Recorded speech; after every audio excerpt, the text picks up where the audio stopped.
दोस्तों, कैसे हो आप लोग। मैं आज आपके लिए लेकर आया हूँ क्लास 12th का चैप्टर 1। आज हम इस चैप्टर का क्विक रिवीजन करेंगे और इसके नोट्स को भी देखेंगे। और अगले वीडियो में हम इस चैप्टर की बैक एक्सरसाइज को भी सॉल्व करेंगे। तो अगर आपने हमारे चैनल को अब तक सब्सक्राइब नहीं किया है तो हमारे चैनल को सब्सक्राइब कर लें और बेल नोटिफिकेशन को दबा लें। तो आइए स्टार्ट करते हैं इसका क्विक रिवीजन। सबसे पहले हम वैद्युत आवेश के बारे में जान लेते हैं। वैद्युत आवेश क्या होता है? किसी वस्तु पर इलेक्ट्रॉन की अधिकता या कमी के कारण वस्तु पर आवेश उत्पन्न हो जाता है, इसे वैद्युत आवेश कहते हैं। मतलब इलेक्ट्रॉन, किसी वस्तु पर इलेक्ट्रॉन की अधिकता हो गई या कमी हो गई तो उस पर वैद्युत आवेश का गुण उत्पन्न हो जाता है। ये वैद्युत आवेश दो प्रकार के होते हैं, एक होता है धनावेश, दूसरा होता है ऋणावेश। अगर इलेक्ट्रॉन की कमी हो गई, मतलब इलेक्ट्रॉन निकल गए किसी वस्तु में से, तो वो वस्तु धनावेशित हो जाती है। और यदि इलेक्ट्रॉन उस वस्तु में आ गए, इलेक्ट्रॉन की अधिकता हो गई, तो वो वस्तु ऋणावेशित हो जाती है। और इस पे एक पॉइंट है कि समान आवेश एक दूसरे को प्रतिकर्षित एवं विपरीत आवेश आकर्षित करते हैं।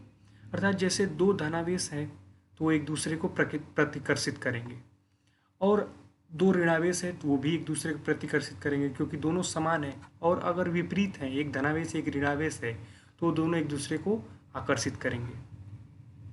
अब इसके मात्रक के बारे में जान लेते हैं। मात्रक क्या होता है? आवेश का मात्रक होता है कूलाम। इसको कैपिटल C से डिनोट करते हैं। आवेश का मात्रक कूलाम। आवेश की विमा होती है AT। इसको हम I बराबर Q/T से निकाल सकते हैं। विमा हो गई AT। अब वैद्युत आवेश के मूल गुण के बारे में जान लेते हैं। वैद्युत आवेश का मूल गुण। वैद्युत आवेश के मूल गुण में पहला गुण है आवेश की योज्यता। मतलब कि कोई भी आवेश है उनका बीजगणितीय योग किया जा सकता है। अर्थात आवेशों को जैसे हम संख्याओं को जोड़ते हैं गणित में, वैसे ही सीधे सीधे आवेशों को भी जोड़ा जा सकता है। जैसे किसी पर आवेश है +1, किसी पर आवेश है +2, किसी पर आवेश है -3, किसी पर आवेश है +4, किसी पर आवेश है -5। तो अगर कोई कुल आवेश निकालना हो तो हम सीधे सीधे सभी आवेशों को जोड़कर ज्ञात कर सकते हैं। और यहाँ पर प्लस माइनस का ध्यान दिया जाता है। प्लस वाले और माइनस वाले जैसे बीजगणितीय योग होता है, वैसे ही योग करके हम इसका मान निकाल सकते हैं। जैसे कुल आवेश -1 आ गया। इसी प्रकार दूसरा गुण है वैद्युत आवेशों का संरक्षण। इसका मतलब यह है कि आवेशों को न तो उत्पन्न किया जा सकता है और न ही नष्ट किया जा सकता है। अर्थात आवेश सदैव संरक्षित रहता है। इसका अर्थ ऐसे समझ सकते हैं, जैसे इलेक्ट्रॉन किसी पदार्थ से दूसरे पदार्थ में जा सकता है, इलेक्ट्रॉन न उत्पन्न होता है न नष्ट होता है। उसी प्रकार आवेश एक पदार्थ पे उत्पन्न हो सकता है, दूसरे पदार्थ से इलेक्ट्रॉन जाएगा तो इस पदार्थ पे भी उत्पन्न होगा, उस पदार्थ पे भी उत्पन्न होगा। इसका अर्थ है कि वैद्युत आवेश न तो नष्ट होता है और न ही उत्पन्न होता है। आवेश सदैव संरक्षित रहता है। और तीसरा पॉइंट है वैद्युत आवेश का क्वांटमीकरण। किसी आवेशित कण पर आवेश इलेक्ट्रॉन के पूर्ण रूप गुणज के रूप में होता है। क्वांटमीकरण का अर्थात है कि आवेश जो होगा वो इलेक्ट्रॉन के आवेश के पूर्ण रूप के गुणज के रूप में होगा। अर्थात किसी भी पदार्थ से इलेक्ट्रॉन का स्थानांतरण होगा तो वो कभी भी आधा या 1.5 इस रूप में नहीं होगा, हमेशा वो 1, 2, 3 पूर्ण गुणज के रूप में होगा। इसका कहने का मतलब यही है कि हमेशा इलेक्ट्रॉन का स्थानांतरण पूर्ण गुणज के रूप में होता है। ये तीनों गुण हो गए खत्म। अब आते हैं कूलाम के नियम पर। पहला नियम कूलाम का नियम।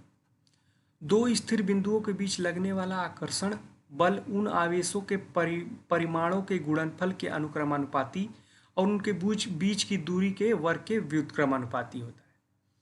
अर्थात इसका अर्थ ये हुआ कि अगर कोई भी दो आवेश हैं Q1 और Q2 और दोनों एक दूसरे से r दूरी पर रखे हुए हैं, तो जो उनके बीच का बल होगा वो Q1 व Q2 के गुणनफल के समानुपाती होगा, अर्थात अनुक्रमानुपाती होगा।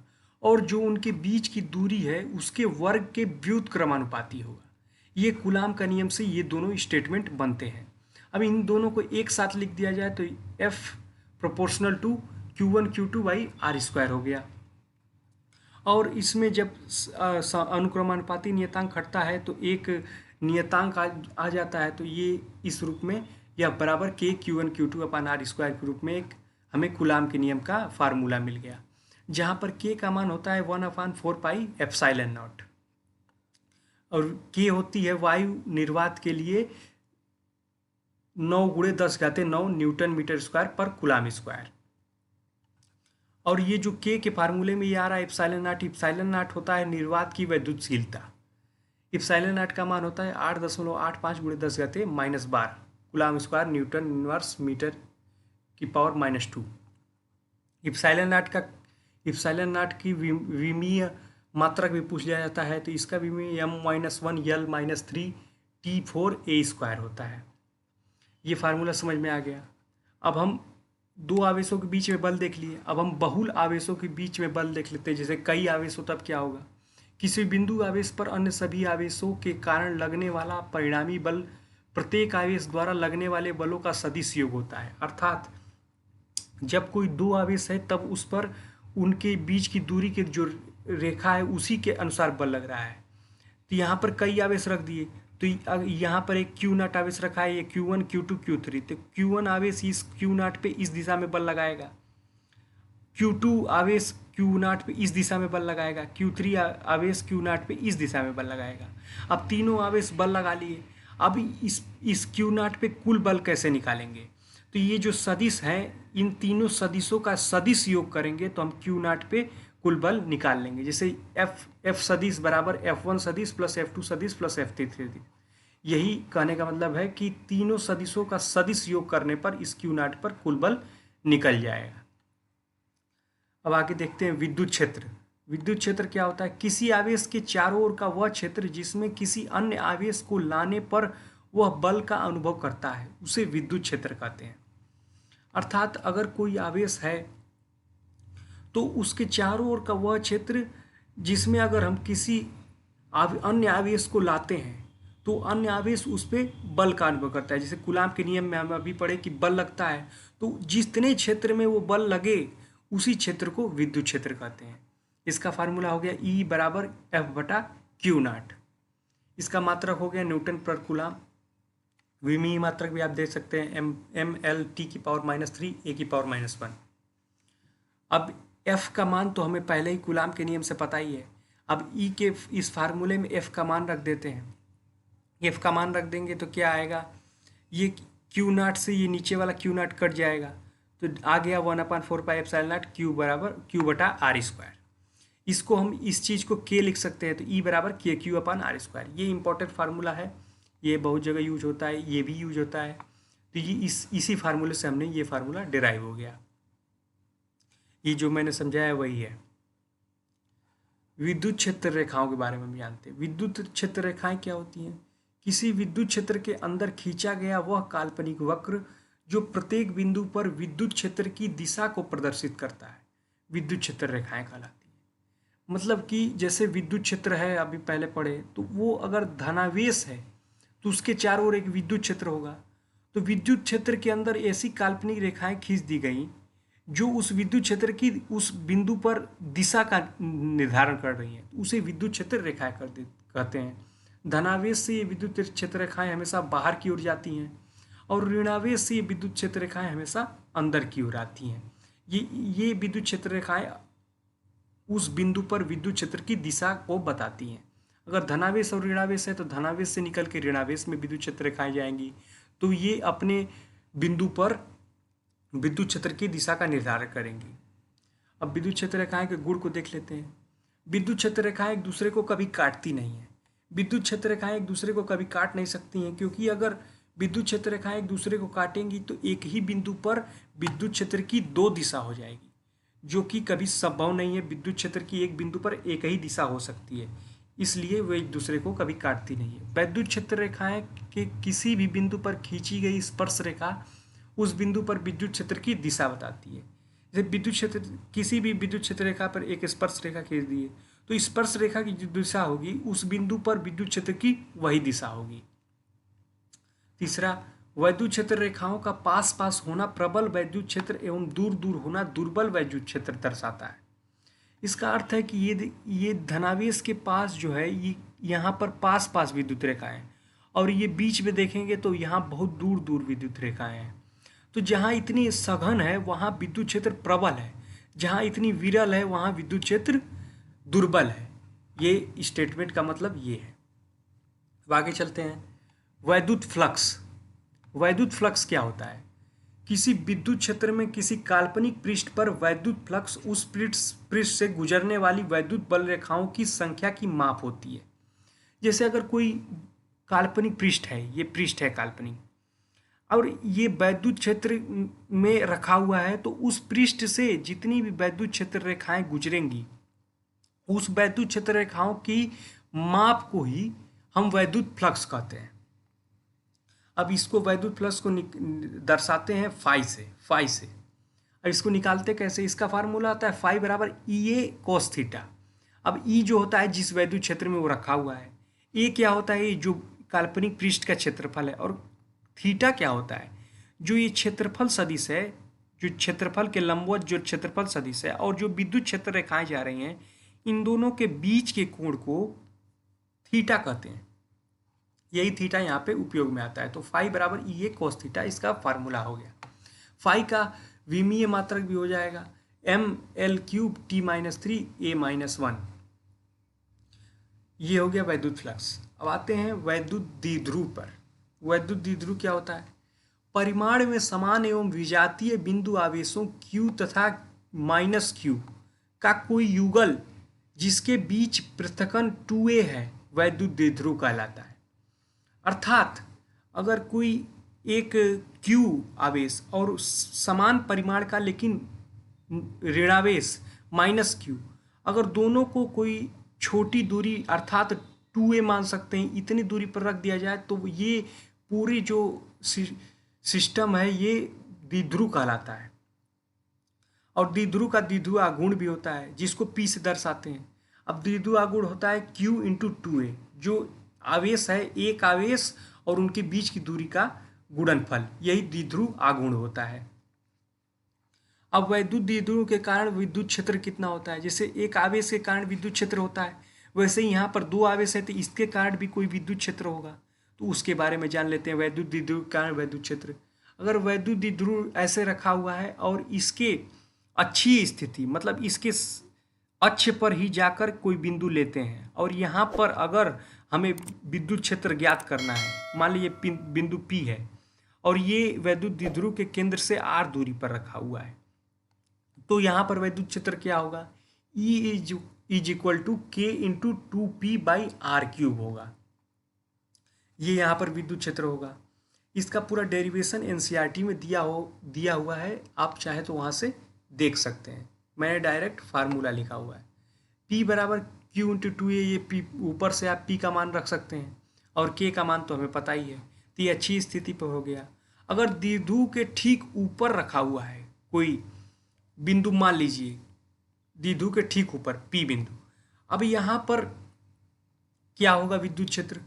तो इसका फार्मूला होता है E बराबर के पी बाई आर क्यूब। यहाँ भी P का मान वही है, K का मान वही है। अगर ये यहाँ से R दूरी पर है तो इससे इसके कारण ये इधर बल लगाएगा, और ये ऋणावेश है तो ये इधर बल लगाएगा। Q नॉट आवेश रखे हैं यहाँ पे, इधर बल लगाएगा तो परिणामी बल इधर आएगा।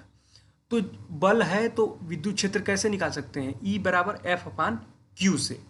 तो उसी तरह डेरिवेशन करके हम फाइनली इस फार्मूले पर पहुंच सकते हैं। अब हम आगे चलते हैं। एक समान बाह्य विद्युत क्षेत्र में द्विध्रुव। अगर किसी विद्युत क्षेत्र विद्यमान है उसमें अगर हम द्विध्रुव को रख दें तब उस पर कितना बल लगेगा? जैसे हम विद्युत क्षेत्र में एक विद्युत क्षेत्र विद्यमान है उसमें किसी आवेश को रख देते हैं तो उस पर बल लगता है। उसी प्रकार अगर हम किसी विद्युत क्षेत्र में द्विध्रुव को रख दें तो उस पर बल नहीं, बल आघूर्ण लगेगा, क्योंकि इस पर बल इधर लगेगा क्योंकि धनावेश है। अगर विद्युत क्षेत्र इधर इस दिशा में है तो ये धनावेश है तो इस पर बल इस दिशा में लगेगा। E बराबर F अपान Q से आप देख सकते हैं। और ये ऋणावेश है तो विद्युत क्षेत्र की दिशा में विपरीत दिशा में लगेगा बल, तो इस पर इधर बल लगेगा तो ये रोटेट करेगा। तो जहाँ पर एक ही वस्तु पर दो बल लगे और वो घूमने लगे तो बल आघूर्ण कहलाने लगता है। तो इस बल आघूर्ण को टाउ से दर्शाते हैं। टाउ का फार्मूला हो जाएगा P क्रॉस E, अर्थात टाउ बराबर PE साइन थीटा। यहाँ पर P आप देख सकते हैं जो पहले था वही है, E जो विद्युत क्षेत्र है, और थीटा जो है ये द्विध्रुव जिस कोण पर रखा हुआ है, विद्युत क्षेत्र की दिशा और द्विध्रुव के बीच के कोण को ही थीटा यहाँ पर लिया गया है। तो इस प्रकार से बलागुण भी निकाला जा सकता है। अब हम आगे चलते हैं। सतत आवेश वितरण, किसी वस्तु पर आवेश का वितरण किस प्रकार से है, इसको हम पहले देखते हैं। पहला है इसमें रेखीय आवेश घनत्व। रेखीय आवेश घनत्व क्या है? यदि किसी चालक तार की लंबाई L और उस पर आवेश Q हो तो रेखीय आवेश घनत्व। रेखीय आवेश घनत्व तो हमेशा किसी जो एक विमीय वस्तु होगी अर्थात तार हो गया, जैसे कोई लंबी वस्तु होगी उसकी मोटाई और चौड़ाई ये सब नगण्य होगी, उसी पर रेखीय आवेश घनत्व हो सकता है। इसको लैम्डा से दर्शाते हैं। और जैसे किसी तार पर Q आवेश है और उसकी लंबाई L है तो हम उसको Q/L से रेखीय आवेश घनत्व को लिख सकते हैं। इसी प्रकार पृष्ठीय आवेश घनत्व, कोई चादर हो गई, चादर सीट, मेटल सीट हो गई, उस पर पृष्ठीय आवेश घनत्व हो सकता है, क्योंकि ये हमेशा 2D वस्तुओं पर होगा, द्विमीमी। इसको सिग्मा से दर्शाएंगे, बराबर Q/A हो जाएगा। ये यहाँ भी जितना Q आवेश हो उस पर और उसका क्षेत्रफल। ठीक इसी प्रकार आयतनिक आवेश घनत्व, इसको रो से दर्शाएंगे, रो बराबर Q/V। ये पूरा किसी घन पर हो गया, घनाभ पर हो गया, मतलब जो 3D वस्तु होगी ये उस पर होगा, गोले पर हो गया। इस प्रकार से इसको दर्शाएंगे। इस प्रकार से हम आगे बढ़ते हैं। आगे है गॉस का नियम। अब गॉस का नियम क्या होता है? किसी बंद पृष्ठ से गुजरने वाला वैद्युत फ्लक्स उस पृष्ठ द्वारा परिबद्ध कुल आवेश Q का 1/ε0 गुना होता है। अर्थात अगर कोई बंद पृष्ठ है और उसमें कोई आवेश Q रख दिया गया तो उस बंद पृष्ठ से गुजरने वाला वैद्युत फ्लक्स कितना होगा? अगर ये पूछा जाए उस बंद पृष्ठ से वैद्युत फ्लक्स कितना गुजरेगा, तो ये गॉस के नियम से इसका सीधा फार्मूला है कि जितना उस बंद पृष्ठ में आवेश है उसका 1/ε0 गुना वैद्युत फ्लक्स हो जाएगा, अर्थात फाई बराबर Q/1/ε0 हो जाएगा। तो ये फार्मूला डायरेक्ट गॉस के नियम से हम ज्ञात कर सकते हैं। अब हमें किसी भी सवाल में कोई भी बंद पृष्ठ देगा, उसके अंदर कोई भी आवेश देगा, तो डायरेक्ट हम ये फार्मूला रख देंगे, आवेश की जगह पे ये रख देंगे या बटा ε0 डायरेक्ट कर देंगे, तो हमारे लिए ये तुरंत ईजी हो जाएगा वैद्युत फ्लक्स का निकालना। अब हम गॉस के नियम का अनुप्रयोग देख लेते हैं। गॉस के नियम से ही बहुत सारी वस्तुओं में वैद्युत फ्लक्स या विद्युत क्षेत्र निकाला जा सकता है। अब अनंत लंबाई के तार के कारण विद्युत क्षेत्र देख सकते हैं। जैसे कोई अनंत लंबाई का तार है तो उसके चारों तरफ विद्युत क्षेत्र होगा, चारों तरफ। तो अनंत लंबाई के तार के अगर चारों तरफ विद्युत क्षेत्र देखेंगे तो वो एक बेलन के तरीके से हो जाएगा, अनंत लंबाई का बेलन के तरीके से हो जाएगा। और अगर इस तार पे हम केवल यहाँ से यहाँ तक माने आवेश Q और यहाँ से यहाँ तक की लंबाई L है, तो जब तार का रेखीय आवेश घनत्व निकाल सकते हैं तो Q/L लिख सकते हैं, लैम्डा बराबर Q/L।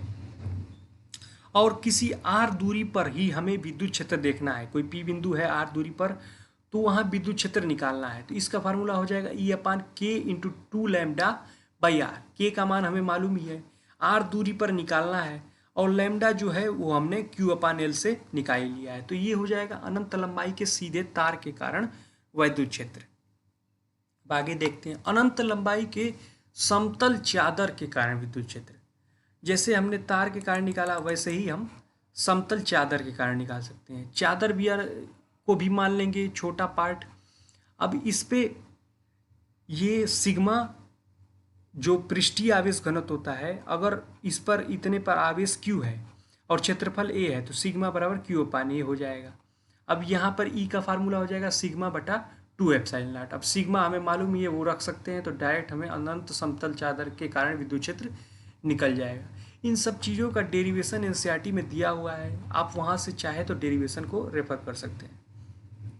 और खोखले गोले कारण विद्युत क्षेत्र जो कि एक अंत में टॉपिक है। अब कोई गोला है r त्रिज्या का, उस पर Q आवेश फैला हुआ है, खोखला गोला है तो उसके सतह पर Q आवेश फैला हुआ है। अब r दूरी पर कोई बिंदु P है, अब इस यहाँ पर हमें विद्युत क्षेत्र निकालना है। तो अगर किसी गोले के बाहर है, तो E बराबर KQ/r² से निकाला सकता है। जैसे P बिंदु पर ही निकालना हो तो KQ/R² से निकाल, जितनी दूरी है उसको रख देंगे और K का मान पता ही है, Q का मान गोले पर होता ही है, तो E बराबर KQ/R² से निकाल सकते हैं। लेकिन गोले के अंदर अगर कोई निकालना हो तो गोले के अंदर तो गोला खोखला है, तो आवेश जो है वो सतह पर ही है, अंदर तो कोई आवेश है नहीं। जब आवेश ही नहीं है तो E बराबर 0 हो गया। तो खोखले गोले के अंदर विद्युत क्षेत्र हमेशा 0 हो सकता है। सभी चीज़ों के डेरिवेशन के लिए आप NCERT को देख सकते हैं। यहाँ पर हमने पहले चैप्टर का क्विक रिवीजन कर लिया है। अब अगली वीडियो से हम इस चैप्टर के एक्सरसाइज को सॉल्व करेंगे। तो अगर आपने अब तक हमारे चैनल को सब्सक्राइब नहीं किया है तो सब्सक्राइब कर लें और बेल नोटिफिकेशन को दबा लें, जिससे आने वाली सभी वीडियोस की नोटिफिकेशन आपको मिलती रहे। तो चलिए मिलते हैं आपसे अगली वीडियो में, तब तक के लिए धन्यवाद।